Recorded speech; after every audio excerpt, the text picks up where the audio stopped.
morning. What time is it? It's 10:30. Well, as you can see, I've already been at it.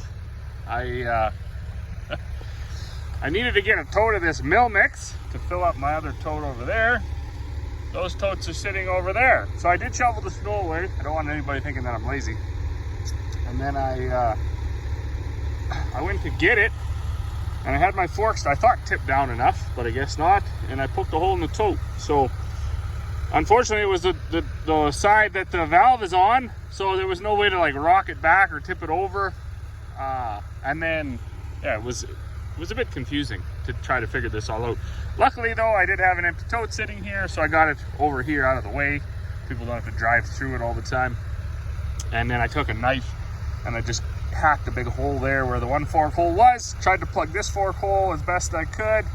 And you know what? Somewhere along the way here, about, I don't know, 4, 8, 12 weeks ago, not too sure, I just had is epiphany the word? Bang.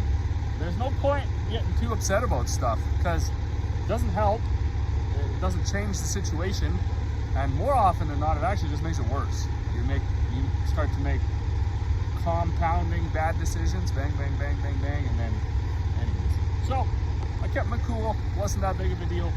I want to point something out. This tote was only this full, right here. So it was below that, and I've already got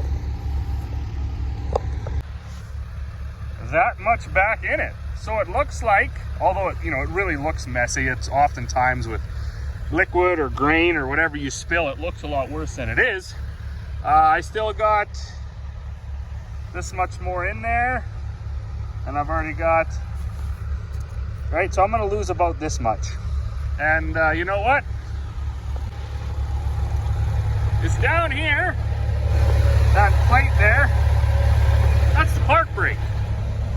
And you need, I think it's like a 5/8 wrench or something. That's all you need.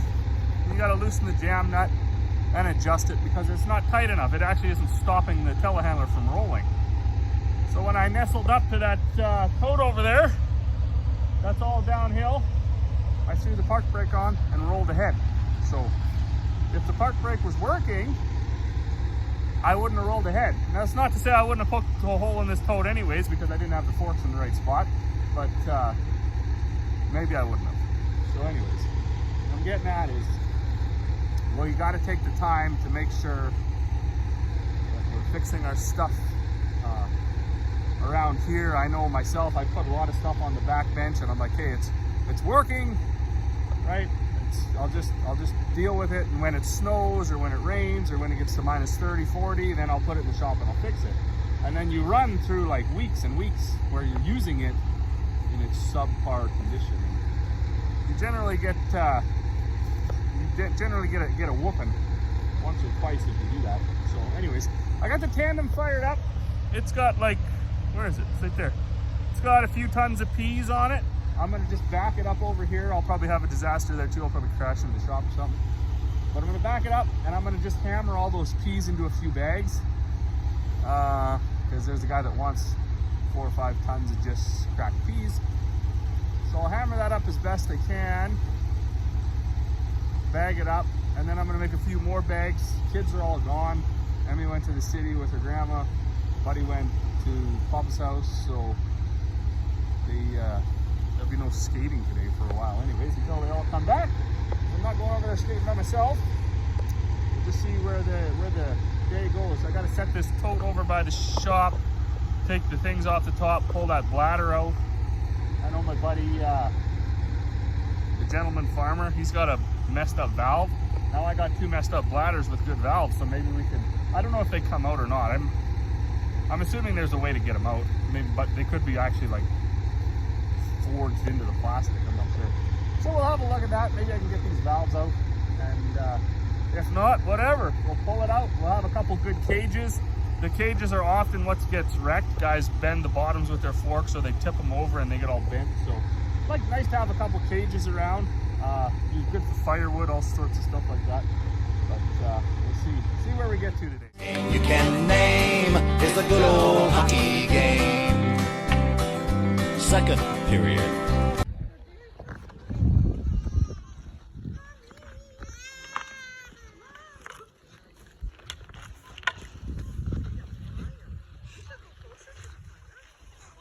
Canada, maple syrup in my cabin, say, ay, kick your ass all hockey season, ay, now teach me riding horses, say, yeah, this is Canada, ay.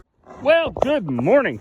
It's Saturday morning, and I have no idea how many days it's been since I last pulled out my camera and actually started to film anything I was doing on the farm. So I think the last thing that I did film was my disaster where I had to poke a hole in the molasses totes. But anyways, lots has happened since then. It's currently snowing right now. I don't know if I said Corey got a rental car because her car needs an engine at 3,800 kilometers. So that'll be out for a few weeks, out of commission. But so since I poked a hole in that tote, I have just been grinding grain, probably to the tune of around 100 tons. Because we are leaving on a holiday on Tuesday. So it's Saturday, we got what, 4 days? Sunday, Monday, Tuesday. I think we leave early in the morning, about 5 in the morning on the 8th, 9th. Anyway, so in preparation for that, we've made a ton of feed, try to get people caught up, get them a bag ahead, because we're just not gonna be here. So my mom and dad are staying here, but my dad has no interest, and I don't blame him, in making feed, like none at all. So he won't be doing that. And that's that. So right now I'm gonna go up, I'm here now anyways, I'm gonna check all these bins and then go down into the shop. I think the snow is gonna stop right away. It snowed most of the morning here. Figure out maybe something to do in the shop until the snow completely quits. And then I got another maybe half a dozen bags to make today. And then we'll just kind of see where we go. All right, well, I'm not sure exactly what time it is. See if I can get my watch out here. 3:45. And so I was up, I checked all those bins, and then I grabbed the telehandler, and then I started to organize our little feed shed here. Everything was pretty chaotic from the last, say, 6 weeks. Had some pallets that had split products on them, so I had to unwrap those and just restack them along the sides. We don't have a skid steer. We are still in the market for one. Be nice to be able to get in here and move this stuff all around. I just used a telehandler and I took everything out and then cleaned up and then put everything back in. So at the back, we got things that guys don't get a lot of. Stuff like kelp, oyster shells, you know, get 1 or 2 bags at a time. Some cat food, dog food and stuff back there. Then those bags of alfalfa pellets and stuff that a guy can reach over with the telehandler because they're only half a ton. Shavings and stuff like that. And then up front, our stuff, special ordered stuff that people are coming to get.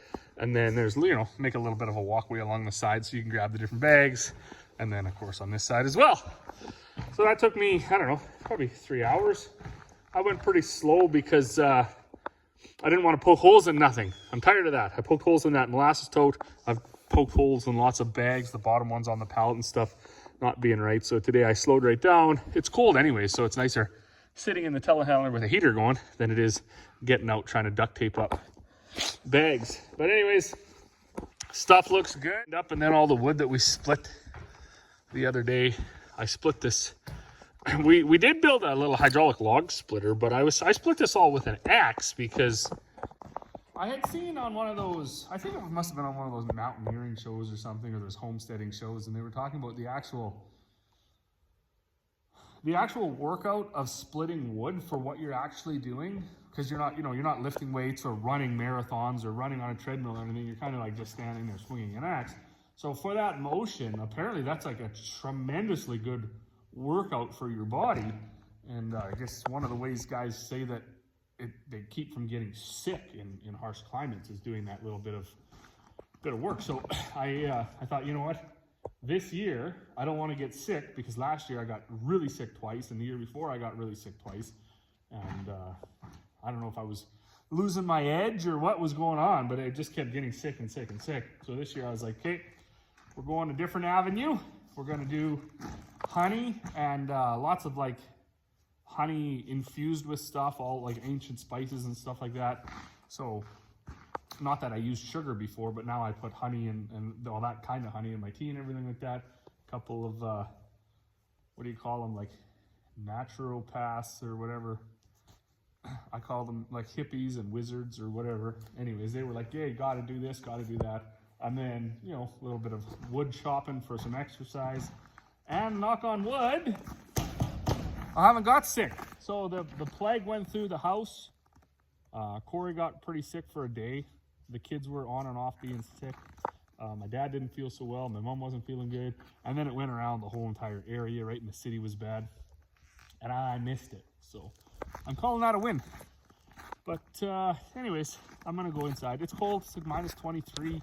And now it's snowing, so I'm just getting wet and uncomfortable standing out here. Pretty sure my phone's fogged up. I just had to load a couple bags of whole oats for a guy. He made a couple trips back and forth. And then there was some folks, picked up some little bags and stuff like that. But yeah, she's countdown time. My fingers are freezing holding onto this phone. Countdown time, we leave Wednesday morning, early, like 5 in the morning is when our flight leaves. So we're gonna get up at like 3 to get to the airport for 4. Park the car and get everybody unloaded. So that's not gonna be the greatest start, but on the other hand, we aren't super early risers, but it doesn't bother us to get up early. So it'll be good. So we got everything buttoned up around the farm. Mom and Dad are coming out to stay here while we're gone. And then of course they'll be bouncing back and forth. So that should be good. Make sure everything, all the critters stay fed and all the molasses and stuff gets loaded that needs to be loaded. Trucks get unloaded that are coming next week. And as for me, I don't think I'm gonna make another video before we go because tomorrow we're not gonna do too much. Got a birthday to do, and then Monday, Tuesday, I'm gonna make a few extra bags of stuff, some late ordered stuff that people just ordered today actually. It's supposed to warm up even like -5 on Monday, so, and I don't think it's supposed to be snowing, so we'll do that stuff on Monday, and yeah, and then we'll be out of here. So I think I'm gonna take my GoPro, and of course I'll have my phone, but maybe do a little bit of videoing of some of our trips. So, whew, as always, thanks for watching, and we will see you guys when we get back. Waking up tomorrow was merely done by chance. Back when the West was wild and cowboys didn't